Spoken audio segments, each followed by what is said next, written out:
last part of sex equals power is sexual anorexia. Sexual anorexia, the shutdown of sexual feelings and or behaviors. Shutdown of sexual feelings and or behaviors. So the sexual anorexic, and you're going to see people sexually anorexic in adolescence and up. Okay?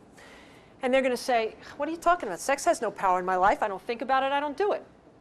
Pay attention to the person who can't stop thinking about it and doing it. That's the one you have to pay attention to. Leave me alone. Okay. Well, there is something called sex addiction. Okay? And there's whether you believe in it or not, there's something called compulsive sexual behavior or sexual addiction. Okay? The addiction and trauma are about the extremes. Another way that they're correlated. They're about the extremes. And so there are extremes of sexual addiction. One is the compulsive acting out, the fantasy, the behaviors of acting out and having that run my life. Sex very powerful here. There's the other end of the continuum of the extreme of sex is so powerful I have to shut it down and avoid it in order to master it. That's the sexual anorexic. So we got the two extremes, and we got other stuff in the middle there. So are sexual feelings natural for human beings? What would you say? Yeah. Would you say they're powerful feelings? Yeah. Some people say they are God-given spiritual feelings. And if you are engaged physically, sexually with someone who you have that connection with, that very much can be a spiritual experience. That our sexuality and our spirit are so interlinked that we really can't even tell the difference. We are sexual beings. Okay? So, how much energy do you think it takes to shut down such powerful natural feelings? You would think a lot, right? Okay, so 5-second game with me. 5 seconds, no thinking pink elephants. Ready? Go. No thinking pink elephants. Okay, how many people did it? How many people did not think about pink elephants? Anybody? Okay, I usually get 1 or 2 in the crowd, right? So several months ago I get this guy and he raises his hand. I said, sir, how'd you do it? He goes, very easy. I thought about sex. Good answer. Most people say, I looked up at that red word incest, and I went, incest, incest, incest, incest, incest, incest, incest, for 5 seconds. Okay.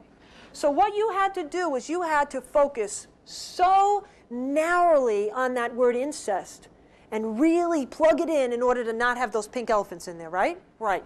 Okay. So I want you to think about doing that every second of every minute of every hour of every day.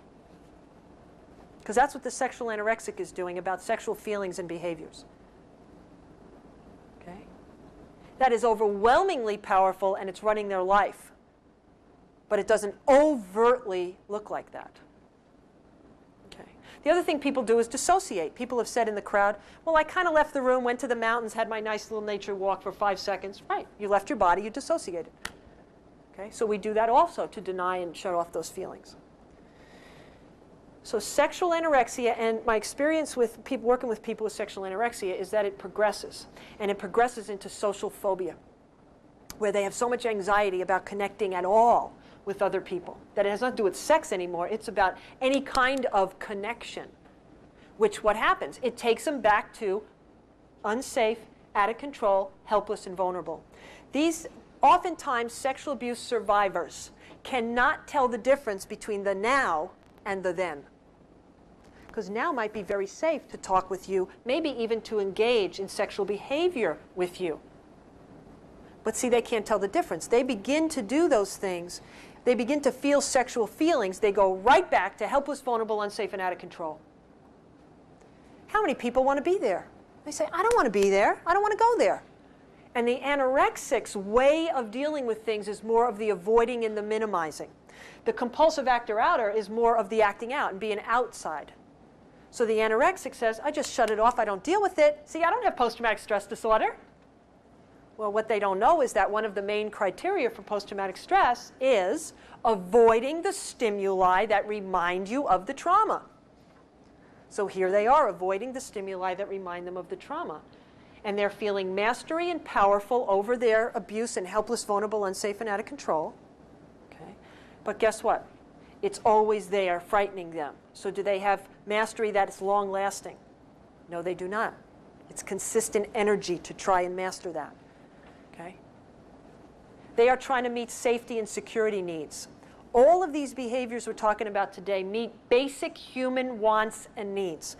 Power is a basic human want and need. Safety and security are basic human wants and needs. So they do know about sex and sexual feelings rather than being able to know they can have boundaries and say no and manage that.